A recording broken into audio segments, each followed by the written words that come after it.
Hi friends, welcome to our next session of our 12th English. In last session we have completed unit number 2, read number 1, Unforgettable Walt Disney. And now we are going to start unit number 2, read number 2, Shaper Shaped. Unit number 2, read number 2. Title છે shaper shaped. આ એક poem છે અને આ poem જે છે એ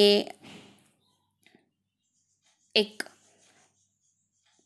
poet જે છે એણે પોતાની અંદરની જે આધ્યાત્મિક જ્ઞાન એને જે પ્રાપ્ત થયું છે એના માટે એણે અમુક એક્ઝામ્પલ આપ્યા છે અને એ એક્ઝામ્પલ દ્વારા આપણને લાસ્ટમાં એ સમજાવે છે કે ઈશ્વર જે કાંઈ કરે છે, આપણને જેમ ઘડે છે, ઈશ્વરની આપણે પોતે જ રચના છીએ. ઈશ્વર આપણને જેવી રીતે ચલાવે છે એમ જ આપણે ચાલવું જોઈએ અને એવું કરવાથી એ આપણને ફાયદાઓ થાય છે. મતલબ કે ઈશ્વરને સર્વશક્તિમાન ગણવા જોઈએ. ટાઇટલ આપણને કીધું શેપર શેપ્ડ. શેપર એટલે ઘડનાર પોતે, બરાબર, જેને ઘડવૈયો આપણે કહી શકીએ. તો શેપર મીન્સ ઘડનાર. શેપ્ડ એટલે ઘડાઈ ગયો. શેપર શેપ્ડ ઘડનાર પોતે જ ઘડાઈ ગયો. અહીંયા આગળ એના પોએટ છે હરીન્દ્રનાથ ચટ્ટોપાધ્યાય. આ હરીન્દ્રનાથ ચટ્ટોપાધ્યાય છે ઇન્ડિયન પોએટ છે અને આ ઇન્ડિયન પોએટે ઘણી બધી એવી આધ્યાત્મિક રચનાઓ ઇંગ્લિશમાં પણ આપેલી છે. એમાંની એક રચના આપણી સમક્ષ અહીંયા રજૂ કરેલી છે.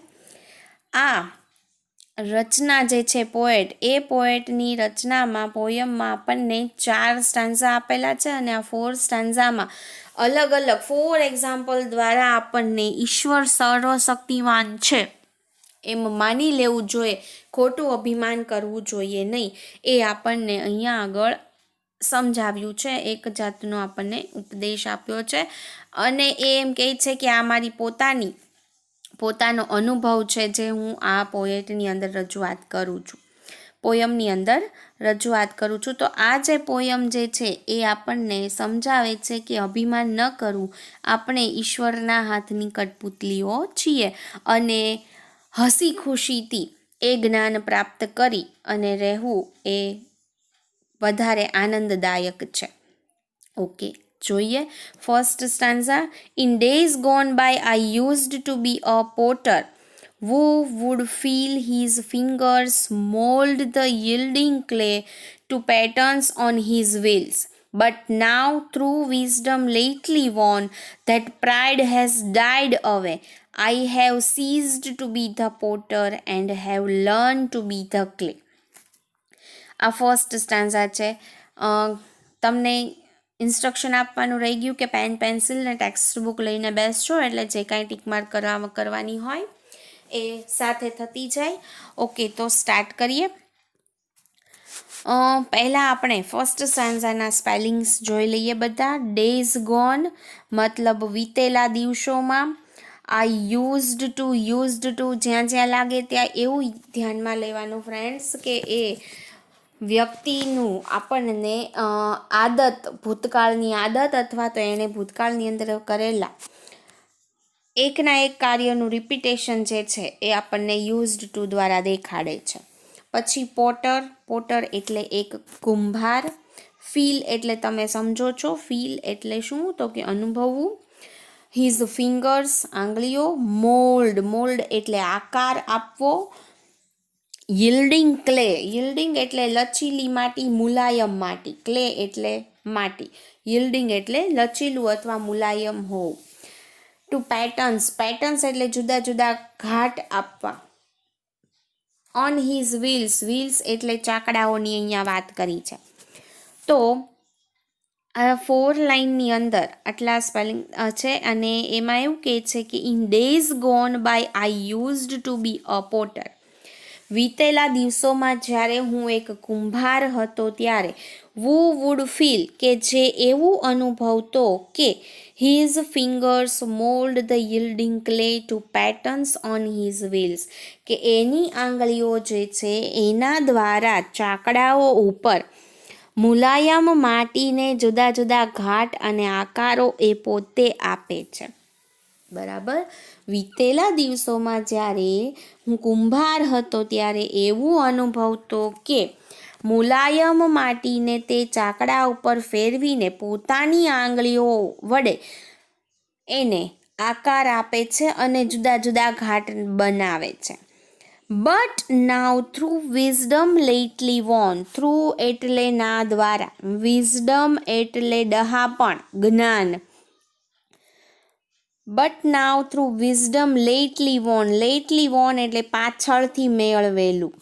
ધેટ પ્રાઇડ, પ્રાઇડ એટલે ગર્વ. હેઝ ડાઈડ અવે એટલે મૃત્યુ પામ્યો અથવા તો મટી ગયો. આઈ હેવ સીઝડ એટલે બંધ કરવું અથવા તો મટી જવું.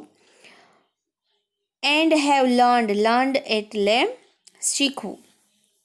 તો પહેલી 4 લાઈનમાં આપણને એમ કીધું કે જ્યારે હું એક કુંભાર હતો ત્યારે એવું અનુભવતો કે ચાકડાઓ પર મુલાયમ માટીને હું મારી આંગળીઓ વડે આકારો આપું છું, એને જુદા જુદા ઘાટ બનાવું છું. But now through wisdom lately won, પણ પાછળથી મળેલા મને જે જ્ઞાન મને જે પાછળથી મળ્યું છે એ પાછળથી મળેલા જ્ઞાન દ્વારા મારો એક ગર્વ છે એ મૃત્યુ પામ્યો.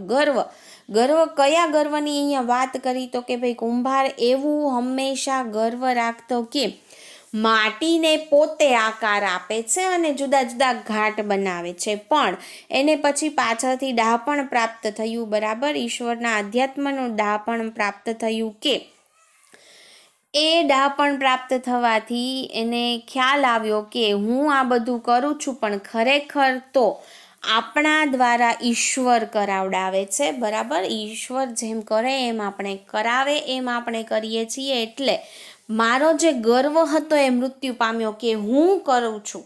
બરાબર. પણ કુંભાર હવે કેમ કહે છે કે મને જ્ઞાન પ્રાપ્ત થયું, એના પરથી ખ્યાલ આવ્યો કે હું આ કંઈ કરતો નથી, ઈશ્વર છે એ આપણા દ્વારા મારા દ્વારા કરાવડાવે છે. એટલે મારો ગર્વ મૃત્યુ પામ્યો. And I have ceased to be the potter, અને મેં કુંભાર બનવાનું બંધ કરી દીધું. And have learn to be the clay, અને માટી બનવાનું શીખી લીધું. માટી, અહીંયા વ્યક્તિ પોતાનો ધંધો છોડવાની વાત નથી કરતો, પણ માઇન્ડની અંદર જે વિચારતો ને કે હું કુંભાર છું, હું માટીને આકાર આપું છું, એને બંધ કરી દીધું અને ભગવાનના હાથની માટી બનવાનું શીખી લીધું. એટલે કે ભગવાન જેવી રીતે એને આકાર આપે એ આકાર મુજબ એણે જીવવાનું શીખી લીધું છે. તો ફર્સ્ટ સ્ટાન્ઝા દ્વારા આપણને પોટરનું એક્ઝામ્પલ આપે છે અને કહે છે કે વ્યક્તિ એવું મનમાં વિચારે કે આ હું કરું છું, પણ ખરેખર એ એનું અભિમાન છે. આવું અભિમાન ન કરતા વ્યક્તિએ જ્ઞાન મેળવવું જોઈએ અને જ્ઞાન દ્વારા એ ખ્યાલ રાખવો જોઈએ કે આપણા દ્વારા ઈશ્વર આપણી પાસે કરાવે છે, નહીં કે બધું જ આપણે કરીએ છીએ. બરાબર. ખરેખર જેમ ઈશ્વર આપણને વાળે એમ આપણે વળીએ છીએ. આપણે ઈશ્વરની હાથની માટી છીએ.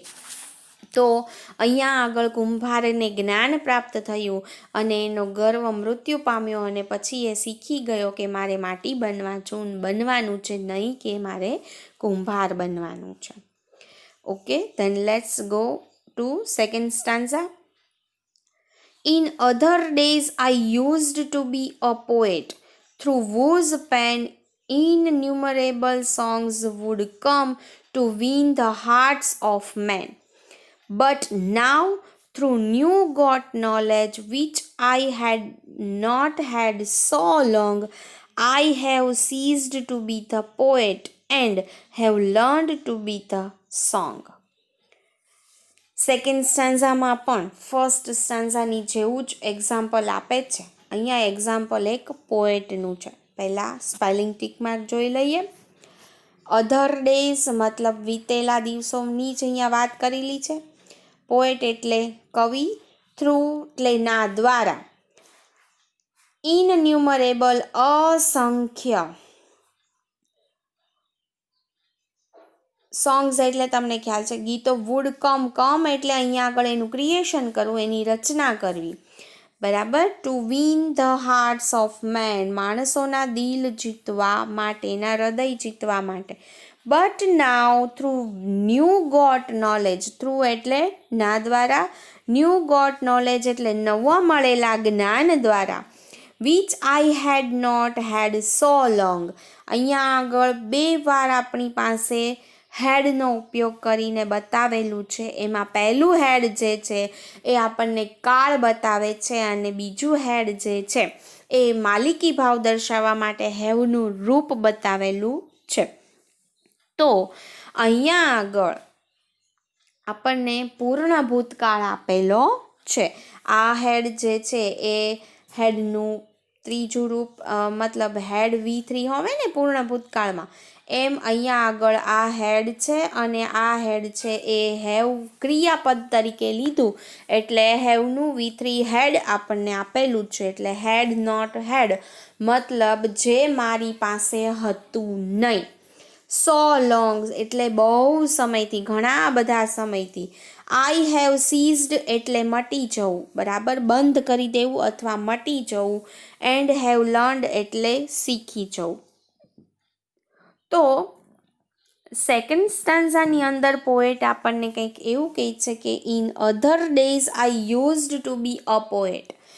અમુક દિવસો એવા હતા જ્યારે હું કવિ બન્યો હતો, બરાબર, મારી પાસે કવિતાની રચના થતી હતી, હું એક કવિ હતો. થ્રુ વોઝ પેન કે જેની પેન દ્વારા, જેની કલમ દ્વારા, innumerable songs would come to win the hearts of main.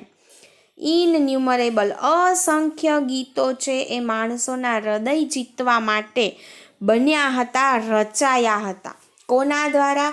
તો કે હું કવિ હતો અને મારી પેન દ્વારા અસંખ્ય ગીતો એવા રચના થયા કે જે ગીતો દ્વારા છે એ માણસોના હૃદય જીતી શકાતા હતા. એવા અસંખ્ય ગીતોની રચનાઓ થઈ. But now through new got knowledge, પણ હવે મને છે નવું જ્ઞાન પ્રાપ્ત થયું છે. Which I had not had so long, બરાબર. આ વીચ છે એ નોલેજ માટે છે કે ભાઈ જે નોલેજ મારી પાસે બહુ લાંબા સમયથી હતું જ નહીં, એ નોલેજ હવે જ્યારે મને પ્રાપ્ત થયું છે ત્યારે I have ceased to be the poet, મેં કવિ બનવાનું બંધ કરી દીધું છે. And have learn to be the song, અને ગીત બનવાનું શીખ્યો છું. તો આ નવું જ્ઞાન શું પ્રાપ્ત થયું કવિને? તો કે એને એ જ્ઞાન આધ્યાત્મિક પ્રાપ્ત થયું કે આપણે જે રચના કરીએ છીએ કોઈ પણ પ્રકારની, એ રચના ખરેખર તો ઈશ્વર આપણી પાસે કરાવે છે. તો પછી શા માટે રચના કરવાનું બંધ કરી અને ઈશ્વરના હાથની રચના આપણે બની ન જઈએ? એટલે કે એને એવું જ્ઞાન પ્રાપ્ત થયું કે માણસ તો ખરેખર ઈશ્વરના હાથે રચાયેલી એક રચના છે, એક ક્રિએશન છે.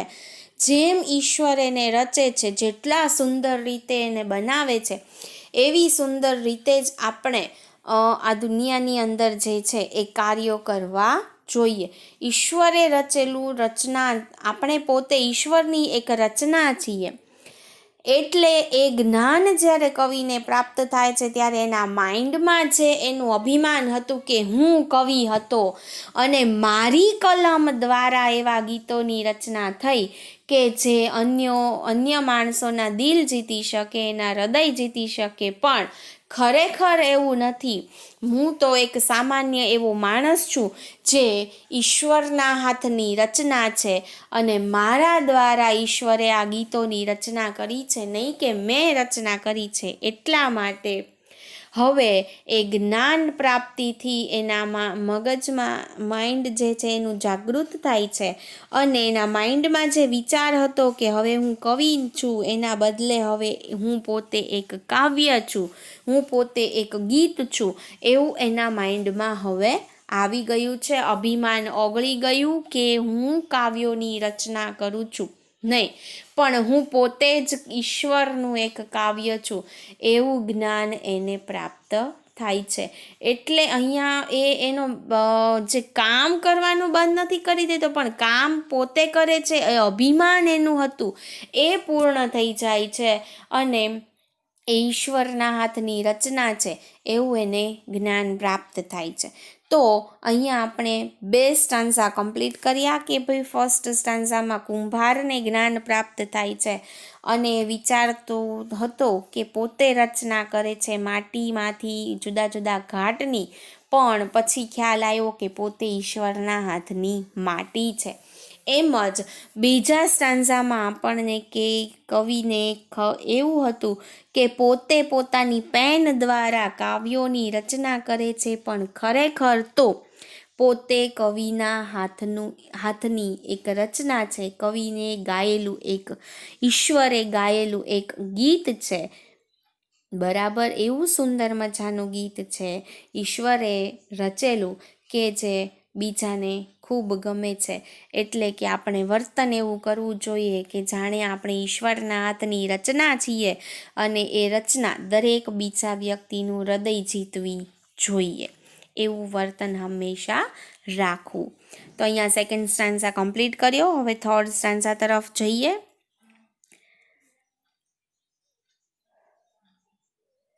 Okay, then let's start. Third stanza. I was a fashioner of swords in days that now are gone, which on 100 battlefields glittered and gleamed and shone. But now that I am brimming with the silence of the Lord, I have ceased to be the sword maker and have learned to be the sword. Okay, પહેલાં આપણે spelling tick mark કરી નાખીએ. First કીધું fashioner, બનાવનાર, ઘડનાર. બરાબર, આપણે આ ફેશનના જે કપડાં બનાવીએ એને શું કહીએ? Fashion designer. પણ અહીંયા આગળ ઓનલી ફેશનર મતલબ ઘડનાર, બનાવનાર. સ્વોર્ડ્સ એટલે તલવાર. In days that now are gone, એવા દિવસો કે જે હવે જતા રહ્યા છે. which on 100 battlefields એટલે યુદ્ધભૂમિ. glittered ચમકવું, gleamed એટલે ઝબકવું, shone એટલે ચળકાટ અનુભવવું. શોન જે છે એ શાઇનનું ભૂતકાળ છે. ઓકે, તો ગ્લિટર્ડ એટલે ચમકવું, ગ્લીમ્ડ ઝબકવું, શાઇન ચળકવું. But now that I am brimming એટલે છલકાવું, with the silence of the Lord. Silence એટલે શાંતિ, ભગવાનની શાંતિ. I have ceased to be sword maker એટલે તલવાર બનાવનાર, and have learned to be the sword એટલે તલવાર. હવે આ થર્ડ એક્ઝામ્પલ આપણને થર્ડ સ્ટાન્ઝામાં આપ્યું છે કે કવિ શું હતા અને શું પછી જ્ઞાન મેળવવાના કારણે બની ગયા. Okay, late start. જોઈએ. I was a fashioner of swords. હું એ દિવસોમાં તલવાર ઘડતો હતો. In days that now are gone, કે એ દિવસોમાં એટલે કે જે દિવસો હવે જતા રહ્યા હતા એ દિવસોમાં હું તલવાર ઘડતો હતો, હું કુશળ ઘડવૈયો હતો તલવારનો. which on 100 battlefields glittered and gleamed and shone, કે જે તલવારોએ સેંકડો યુદ્ધભૂમિની અંદર ચળકાટ મારી, ઝબકી અને ચમકી. એટલે કે અહીંયા આગળ ગ્લિટર્ડ, ગ્લીમ્ડ અને શોન એ સૂર્યના તાપમાં જે ચળકાટ ઝબકે એની વાત કરતાં સાથે એ પણ વાત કરી છે કે જે વિજય પ્રાપ્તિનું સાધન બની છે.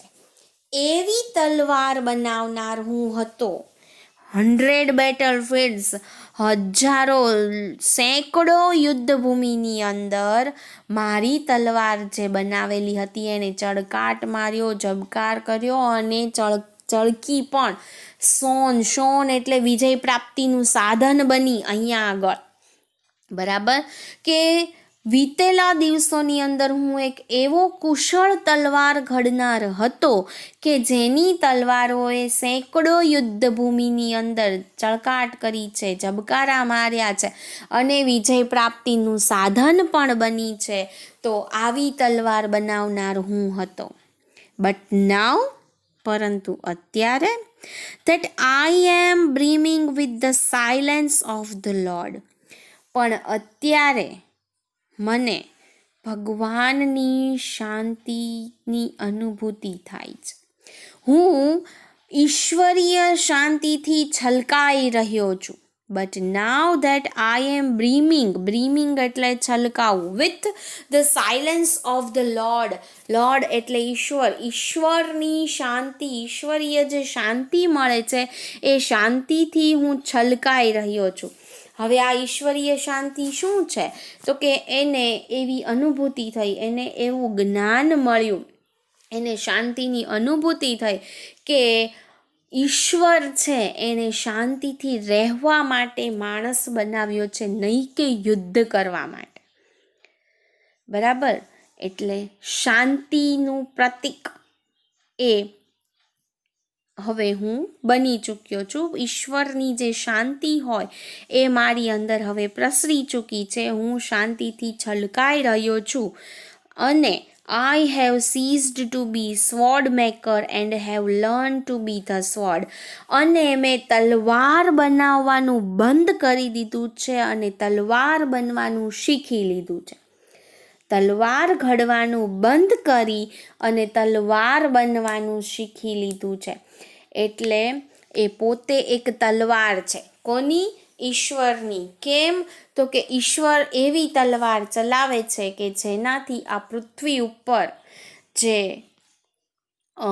ખરાબ કાર્યો થાય છે એ ખરાબ કાર્યોને રોકી શકે.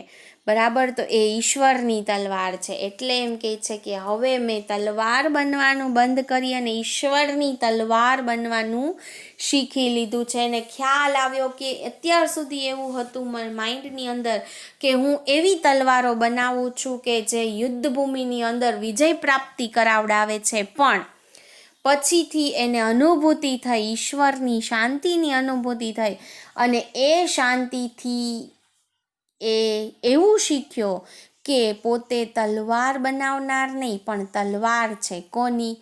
ઈશ્વરના હાથની તલવાર છે કે ઈશ્વર જેમ ચલાવે એમ પોતે ચાલે અને જે કંઈ ખરાબ કાર્યો છે એના વિરુદ્ધમાં ચાલી અને પૃથ્વી પર શાંતિ પ્રસરાવે એવી તલવાર બનવાનું હું શીખ્યો છું. તલવાર બનાવવાનું મેં બંધ કરી દીધું છે. તો આ થર્ડ સ્ટાન્ઝા આપણને આવું સમજાવે છે કે એ દિવસોમાં હું તલવાર ઘડતો હતો, એ દિવસો અત્યારે જતા રહ્યા છે. એવી તલવાર ઘડતો કે જે સેંકડો યુદ્ધભૂમિની અંદર ચળકાટ મારતી, ઝબકારા કરતી અને યુદ્ધમાં વિજય પ્રાપ્તિનું જે સાધન બની છે.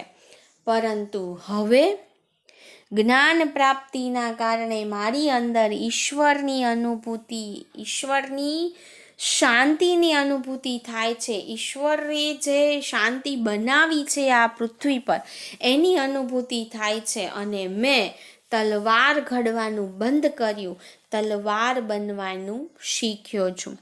તો 3 સ્ટાન્ઝા કમ્પ્લીટ કર્યા અને 3 સ્ટાન્ઝાના અંતમાં આપણને ખ્યાલ આવ્યો કે ખરેખર આપણે ઈશ્વરની માટી છીએ, ભગવાનનું ગીત છીએ અને ભગવાનની તલવાર છે. એ જેમ ઘડે એમ આપણે ઘડાવવાનું છે, એ જેવી રચના કરે એવા આપણે રચાવાનું છે. એ જ્યાં આગળ શાંતિ પ્રસરાવવા માટે તલવાર તરીકે આપણો ઉપયોગ કરે એવી રીતે આપણે ચાલવાનું છે. ઓકે, તો આ થર્ડ સ્ટાન્ઝા અહીંયા કમ્પ્લીટ થયો. નાવ We are going to start fourth stanza. Okay. In bygone times, I used to be a dreamer who would hull on every side an innocence of emerald and pearl. But now that I am kneeling at the feet of the Supreme, I have ceased to be the dreamer and have learned to be the dream. હવે અહીંયા વાત કરે છે fourth સ્ટાન્ઝામાં. પેલા spellings જોઈ લઈએ. In bygone times, વીતેલા દિવસોમાં. ડ્રીમર, સ્વપ્ન જોનાર, સ્વપ્નમાં રાચનાર, હંમેશા સ્વપ્ન જોતા હોય એવા વ્યક્તિની વાત છે. who would hull, ગેરરીતિપૂર્વક. on every side an innocence of emerald and pearl. Sorry, innocence નથી, ઇન્સોલન્સ છે. ઇન્સોલન્સ એટલે ના માલિક હોવ, ના માલિક હોવ, ઇન્સોલન્સ. તો ઇન બાયગોન ટાઈમ્સ, વીતેલા દિવસોમાં. ડ્રીમર એટલે સ્વપ્ન જોનાર, હલ એટલે ગેરરીતિપૂર્વક, આડી અવળી રીતે, ગમે તે રીતે, બરાબર, એ સાચી રીત હોય કે ન હોય. ઓફ એમેરાલ્ડ એન્ડ પર્લ્ડ, એમેરાલ્ડ એટલે નીલમ નામનું માણેક છે, અને પર્લ એટલે મોતી, બરાબર. એમેરાલ્ડ એટલે માણેક અને પર્લ એટલે મોતી. બટ નાવ ધેટ આઈ એમ નીલિંગ, નીલિંગ એટલે ઘૂંટણીએ પડી જાઉં, ની શરણમાં આવવું, એવું આપણે કહી શકીએ. At the feet of the supreme, supreme એટલે સર્વશક્તિમાન જે છે તે, જે સત્તાધીશ છે, જેની પાસે સર્વ સત્તા છે, એ supreme. And sorry, I have ceased to be the dreamer, dreamer એટલે સ્વપ્ન જોનાર, and have learned to be the dream, dream એટલે સ્વપ્ન. ઓકે, તો ફોર્થ સ્ટાન્ઝામાં કંઈક આપણને આવું સમજાવે છે કે ઇન બાયગોન ટાઈમ્સ, વીતેલા દિવસોમાં, I used to be a dreamer, હું એક ડ્રીમર હતો, જે સ્વપ્નમાં જ રાચ્યા કરે, હંમેશા એવું જ સ્વપ્ન જોતો અથવા તો હંમેશા એવું જ માન્યા કરતો. who would hull on every side any insolence of emerald and pearl, એવા સ્વપ્નોમાં રાચતો કે જે હંમેશા ગેરરીતિપૂર્વક માણેક અને મોતી એકઠા કરીને એના માલિક બનતો, એનો માલિક હંમેશા બન્યા કરતો, એવો હું ડ્રીમ જોયા કરતો, એવા સ્વપ્નમાં રાચ્યા કરતો, બરાબર. એ પોતે એવો વ્યક્તિ હતો અને એવો વ્યક્તિ બનવા માગતો હતો કે હું કોઈ પણ રીતે ગેરરીતિપૂર્વક કોઈ પણ રીતે માણેક અને મોતીને એકઠા કરીને એનો માલિક બની જાવ. એટલે આ વ્યક્તિ જે છે એને અઢળક સંપત્તિના માલિક થવું છે, એવું એ હંમેશા સ્વપ્ન જોયા કરતો, અને એ અઢળક સંપત્તિ એને મહેનત કરીને નહીં પણ ગેરરીતિપૂર્વક એકઠી કરવી છે, આવું એ સ્વપ્ન હંમેશા જોતો, બરાબર. In bygone times I used to be a dreamer, વીતેલા દિવસોમાં હું એક એવો સ્વપ્ન જોનાર હતો. who would hull on every side, કે જે ગમે તે રીતે ગેરરીતિપૂર્વક, and insolence of emerald and pearl, નીલમ એટલે સોરી મોતી અને માણેકના માલિક બનતો, અને એ બધું વસ્તુ એકઠા કરવામાં હંમેશા માનતો, એવું હું સ્વપ્ન જોતો, એવો માલિક હોવાનું હું હંમેશા સ્વપ્ન જોતો.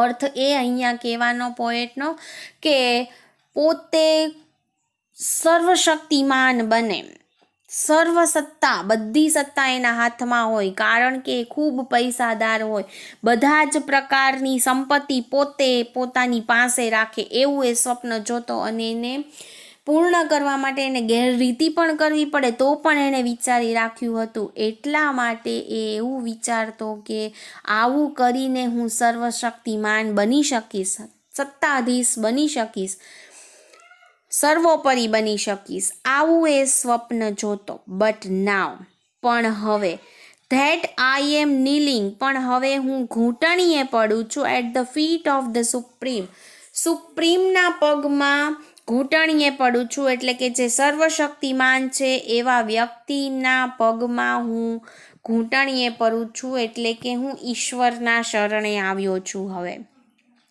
મને જ્ઞાન પ્રાપ્ત થયું છે અને એ જ્ઞાન પ્રાપ્તિના કારણે હવે હું સુપ્રીમના ફીટમાં સર્વશક્તિમાન વ્યક્તિના પગની અંદર પગની પાસે ઘૂંટણીએ પડ્યો છું, એટલે કે એના શરણે આવ્યો છું કે એ જ છે, એ શક્તિમાન છે એવું જ્ઞાન મને પ્રાપ્ત થયું. હું શક્તિમાન નથી, મારી પાસે કાંઈ જ નથી, જે કાંઈ છે બધું ઈશ્વરે આપેલું છે, અને જે છે એ સર્વશક્તિમાન ઈશ્વર છે, સત્તાધીશ ઈશ્વર છે, એવું જ્ઞાન પ્રાપ્ત થયું. એટલા માટે હવે હું એના શરણમાં આવ્યો છું, એની શરણ મેં સ્વીકારી છે. I have ceased to be the dreamer, અને મેં એવા સ્વપ્ન જોવાનું બધું બંધ કરી દીધું છે. And have learn to be the dream, અને સ્વપ્ન બનતા શીખી ગયો છું.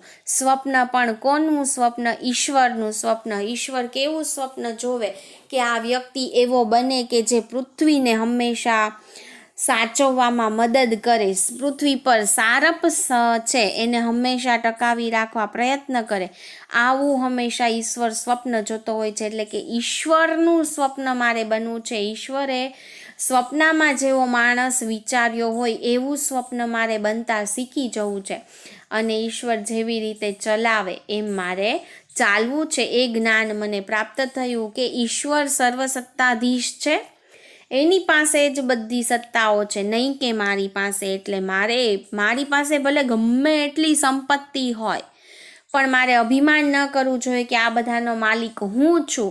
ખરેખર તો માલિક કોણ છે? ઈશ્વર છે. એટલે ઈશ્વરનું શરણ આપણે હંમેશા સ્વીકારવું જોઈએ, ઈશ્વર છે એવું માનવું જોઈએ, નહીં કે આપણે પોતે જ સર્વશક્તિમાન છે એવું માનવું. તો અહીંયા આગળ પોએટ છે, ડ્રીમર છે, પણ ડ્રીમર મટી જાય અને એ ડ્રીમ બનવાનું શીખી લે છે. તો આ 4 સ્ટાન્ઝામાં આપણને જુદા જુદા એક્ઝામ્પલ આપ્યા, અને એક્ઝામ્પલમાંથી સમજાવ્યું કે પહેલું આપણને કહે છે કે પોટર કુંભાર છે કે જે લચીલે માટીને પોતે આકાર આપે છે એવું અભિમાન કરે છે, પણ ખરેખર તો એને આકાર આપે છે કોણ? ઈશ્વર. એ જ્ઞાન એને પ્રાપ્ત થયું એટલે એ પોએટ મટી અને માટી બનવાનું શીખી જાય છે. સેકન્ડ સ્ટાન્ઝામાં આપણને કીધું કે એ પોતે પોએટ હતો, બરાબર, પોતે પોએટ હતો. પહેલામાં પોટર હતો, પોટર મટીને માટી બને છે, ક્લે બને છે. બીજામાં પોએટ હતો કે એવું વિચારતો કે એની કલમ દ્વારા જ એને ઘણા બધા ગીતોની રચના કરી કે જે લોકોના દિલ જીતે છે, પણ ખરેખર તો એને સાચું જ્ઞાન પ્રાપ્ત થયું એટલે ખબર પડી કે પોતે ઈશ્વરને રચેલું ગીત છે, અને એ ગીત છે એ બધા માણસોને ગમે એવું હોય, એટલે પોતે બધા માણસોને ગમે એવો બનવાનો પ્રયત્ન કરે છે. થર્ડ સ્ટાન્ઝાની અંદર કહે છે કે પોતે કુશળ તલવાર બનાવનાર વ્યક્તિ હતો, અને એવી તલવાર બનાવતો કે જે તલવાર વડે યુદ્ધભૂમિમાં ઘણા બધા લોકોએ યુદ્ધ જીતેલા છે, પણ પાછળથી એને જે જ્ઞાન પ્રાપ્ત થયું એનાથી ઈશ્વરીય શાંતિનો એને અનુભવ થાય છે, અને ઈશ્વર એવું ઈચ્છે છે કે આ પૃથ્વી પર શાંતિ બની રહે, એટલે એ ઈશ્વરના હાથની તલવાર બનવાનું શીખી ગયો, નહીં કે પોતે તલવાર ઘડનાર. પોતે ઈશ્વરના હાથની તલવાર છે અને પૃથ્વી પર ખરાબ કાર્યોને તલવાર વડે એ વીંધી નાખવા માગે છે, તો હવે ઈશ્વરના હાથની તલવાર છે. લાસ્ટ સ્ટાન્ઝામાં આપણને કીધું કે પોતે એક ડ્રીમર હતો, ને એવો ડ્રીમર કે જેની પાસે સર્વ સત્તા હોય, બધા જ પ્રકારની સંપત્તિ હોય, જેથી કરીને સંપત્તિવાન બની અને એ આ પૃથ્વી ઉપર પોતાની સત્તા સ્થાપી શકે, પણ એને જ્ઞાન પ્રાપ્ત થયું એટલે એ ઈશ્વરનું શરણ સ્વીકારે છે અને એમ બોલે છે કે હું ડ્રીમ જોનાર નથી, હું પોતે ઈશ્વરનું સ્વપ્ન છું, ઈશ્વરનું ડ્રીમ છું. તો અહીંયા હરીન્દ્રનાથ ચટ્ટોપાધ્યાયે પોતાની પોયમ છે કમ્પ્લીટ કરી છે ને આપણે પણ સમજવાની કમ્પ્લીટ કરી અને હવે આપણે જઈ રહ્યા છીએ ગ્લોસરી તરફ. બરાબર, ગ્લોસરીમાંથી અમુક વર્ડ્સ આપણે જોશું જેથી કરીને આપણને એ ખ્યાલ આવે કે કયા શબ્દો કદાચ આપણને પૂછાઈ શકે છે. જોઈએ, ઓકે. તો ગ્લોસરી ફર્સ્ટ જોઈ લઈએ. મોલ્ડ એટલે આકાર આપવો, તો એનું સિમિલર મિનિંગ છે શેપ. પછી yielding એટલે સોફ્ટ, ખાલી એટલું કરો તો વાંધો નહીં. બેન્ડિંગ એટલે શું? વળી શકે તેવું. તો yielding એટલે આપણને અહીંયા લચીલી માટી, મુલાયમ માટીની વાત કરી, એટલે બેન્ડિંગ એટલે વળી શકે તેવી માટી. તો yielding એટલે સોફ્ટ એન્ડ બેન્ડિંગ એટલે કે મુલાયમ અને વળી શકે તેવી. સીઝડ તો સીઝડ એટલે બંધ કરી દેવું, મટી જવું, એટલે એને ઇંગ્લિશમાં સિમિલર મિનિંગમાં સ્ટોપ્ડ લીધું છે. સીઝડ એટલે સ્ટોપ્ડ. પછી ઇન્યુમરેબલ એટલે ન્યુમરસ, અસંખ્ય, કાઉન્ટલેસ. આ બધા શબ્દો એકબીજાના સિમિલર છે એટલે એ સિમિલર મિનિંગ જે છે એ રીતે નીકળે છે. પછી ન્યૂ ગોટ એટલે ન્યૂલી એક્વાયર્ડ એટલે કે જે નવું મળેલું છે તે, પણ એને આપણે અત્યારે સિમિલર મિનિંગ માટે નથી લેતા, એ બહુ લાંબુ થઈ જાય. પછી ફેશનર એટલે શેપર મતલબ ઘડનાર, બરાબર, એનાથી જે આકાર મળે છે તે, જે રચના થાય છે તે. પછી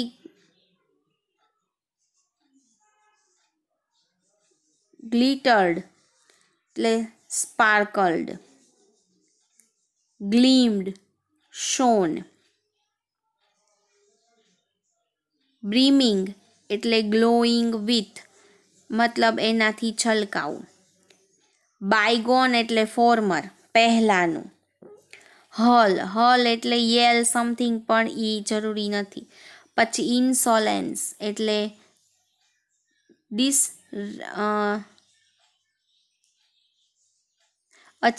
ડિસરિસ્પેક્ટફુલ,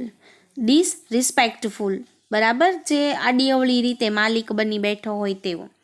નીલિંગ એટલે બોઈંગ, નીલિંગ એટલે ઘૂંટણીએ પડી જવું, બો એટલે વળવું થાય, નીલિંગ એટલે ઘૂંટણીએ પડી જવું, પણ બંને એકબીજાના સિમિલર તરીકે યુઝ થાય છે.